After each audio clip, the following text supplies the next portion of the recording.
How's everybody doing out there? What is the benefit of being a gangster rapper in 2024? It's the same thing that I say about gang banging. These are the two things that are affecting the black. These are the two biggest problems and that we have in the black community that we can address and that we need to address. The two things that is a poison in the black community is gang banging and hip hop music and gangster rap music that glorifies that and reinforces those people.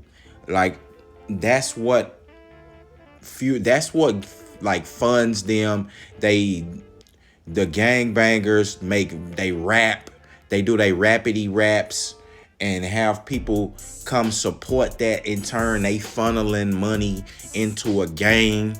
That's right there. First of all, that's a charge, but second of all, that's keeping your community, that's what's keeping your community under siege.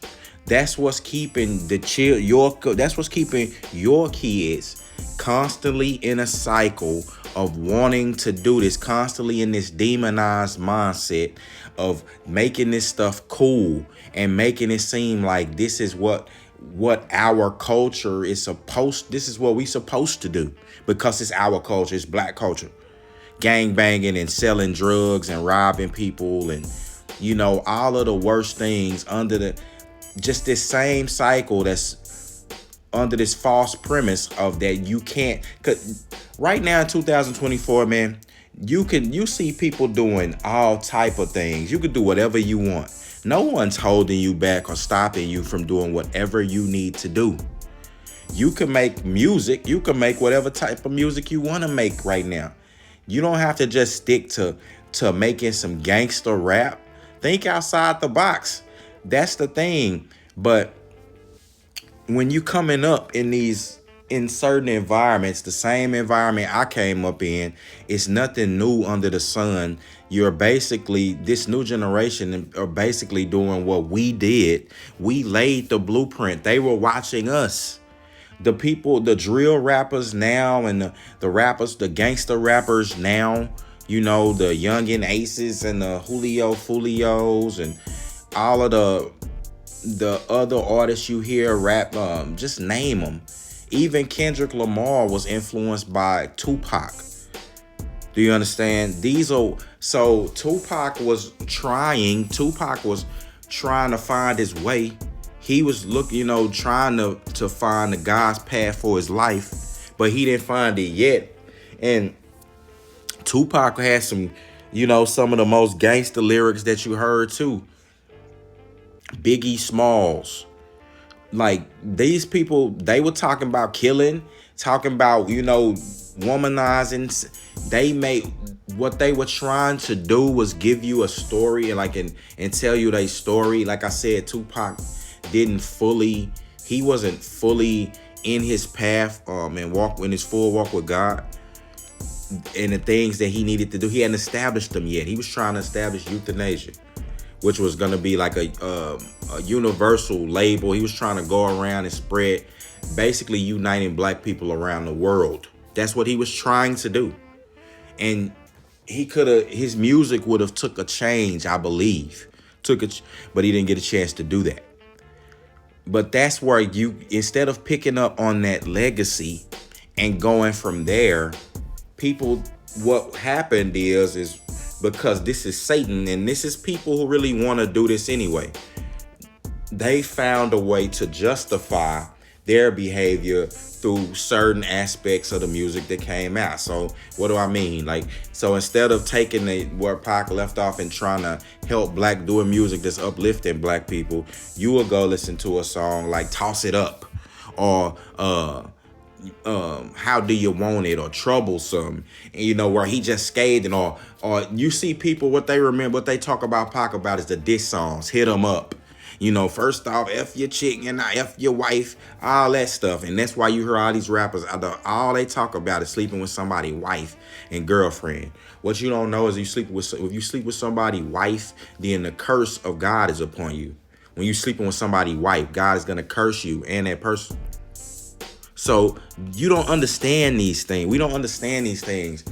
But they just had Pop Smoke's killer. I knew Adam 22 was gonna be the one to interview the kid. I didn't know he was from California.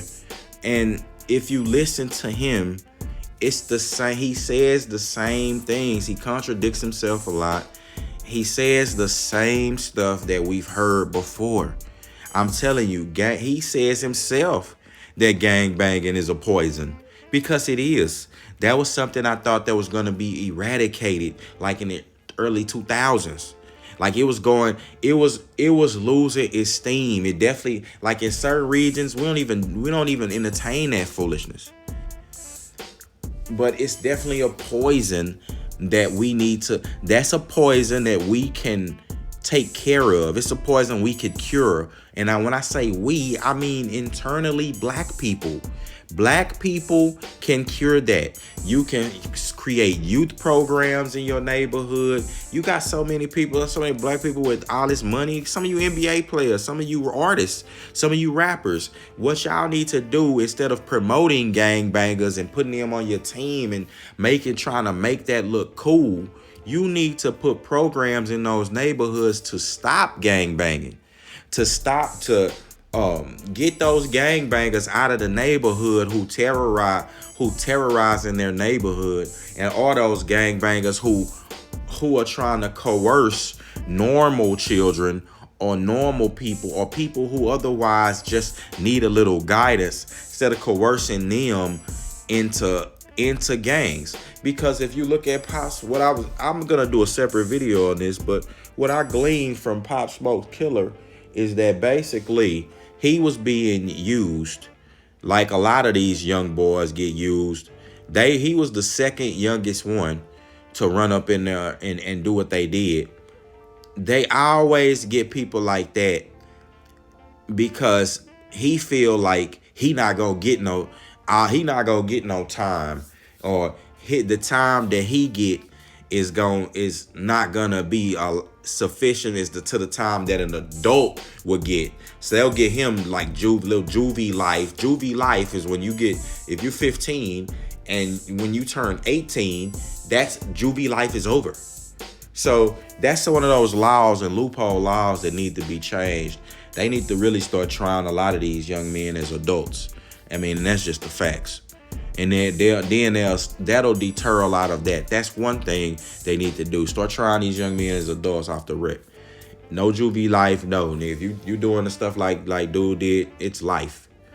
And we need to go in, like I said, and catch people like that early and give them other alternatives to be able to show them that this right here only had, and you should have already saw this. But, we got to reiterate it and keep this fresh on, keep preaching this and keep this fresh on our people's brain. Like, there's only one or two ways out of that lifestyle that you choose. There's only one or two ways. You're going to end up in jail, dead, or you're going to end up in jail, then dead, or you just going to end up dead first, and then you in the last final frontier, that is hell. You're going to cross the threshold of eternity, and God is going to send you to hell for your damnation, eternal torture. Put your hand on the stove. See how long you can hold it there. You're going to be burning forever. This is what you've earned with your lifestyle, with your life choices. And this is our people I'm talking to. Other races of people look at one thing they look at about black people across American blacks, FBA across the world, is that they stereotype them with gangbanger, being synonymous with gangbangers, pimps, gangbangers, all of this stuff like this. Now, don't get me wrong.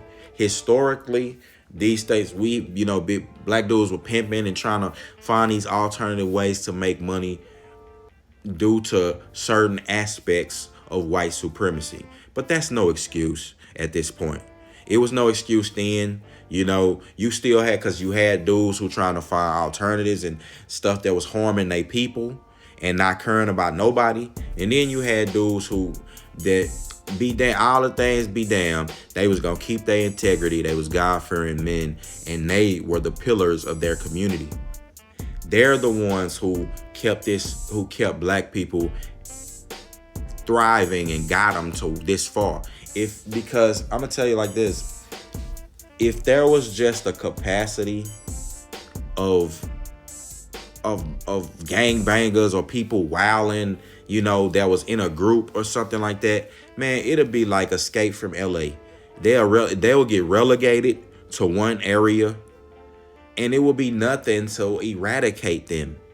It will be like this white supremacist, I'm using air quotes, or this racist society you say, and in the world, like I said, the world would take a look at if there's just a group of people that's just totally terrorizing everybody else. Like I said, gangbangers is a criminal enterprise. Look at it in Mexico. They have to go to war with these cartels. But look at what happened. If you allow it to thrive and promote it and sit back and do nothing, you allow criminal enterprises to thrive. This is what they're going to take over. That's going to be your new government. So instead of trying to make excuses and, let's just go, people try to make excuses like, that's just kids being kids. That ain't no kids being no damn kids. Like, joining a criminal enterprise. Are you nuts? And in the case of the dude, man, who did take Pop Smoke's life, that young man is 18 now. His parents tried to tell him, even though his dad was in and out of jail. That's what I said. None of y'all have, it's no excuse for you to try to be like, oh, I grew up in the hood. That ain't no excuse. So what? I grew up in the hood. A lot of people did. You the one you make your environment what it is. It's not the environment itself. You do. The people do it.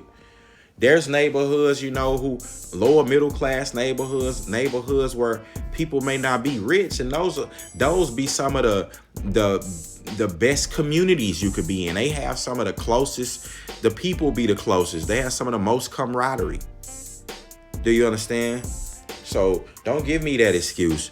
That guy had people, he had both his parents. His dad may have been in and out of jail, but even though he said himself, his dad beat his butt and chastised him for trying to be in a gang. But he can't make him do anything. But if it was me, this is what you fought. This is why you need fathers. This is where it starts. So this is the solution here. If these are things we could do. It starts in the home. First of all, stop having all these children out of wedlock. I'm telling you, stop. You don't have to. It's 2024. There is no excuse for you to tell me you slipped up and had a child. So this is for the black community solutions. Stop having children out of wedlock. Stop sleeping with everybody. This promiscuous stuff you see, you're listening to in the music, because that can get you hurt. You sleeping with a man, girlfriend, get you hurt. You sleeping with a woman's husband, can get you killed, get your cat peeled.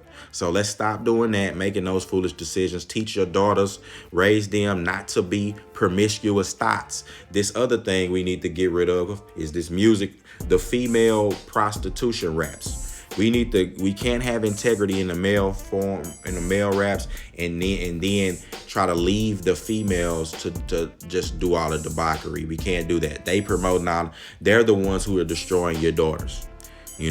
So we need to stop teaching our daughters to not be wives and give up they virginity like this and doing all. Teach them that they should treat themselves like queens. If that's what we supposed to be, kings and queens, teach them to treat themselves like that.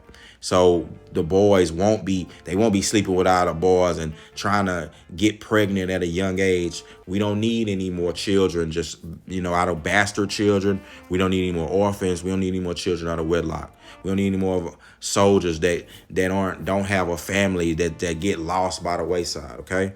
So do that. Raise your sons not to be permission, raise them to be respectable, teach your children about God, train them up in the way that they should go, and they won't deviate from that.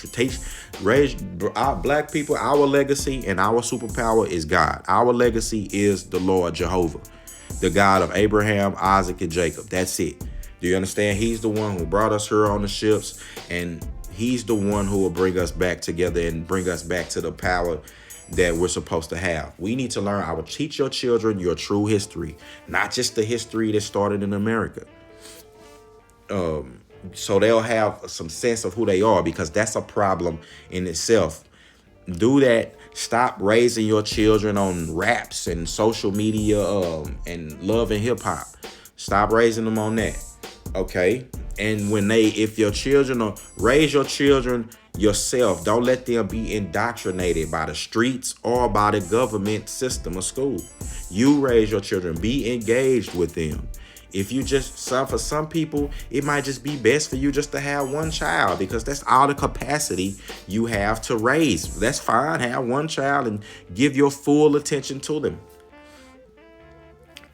My grandma always said, man, my mama always said, if I caught y'all doing some in the streets where you harming people, selling drugs and stuff, selling pills, got people falling out, you out here robbing people, robbing old ladies, robbing folks, nah, when you doing them, my family said, I'm going to be the one to kill you. I'm going to be the one to take you out.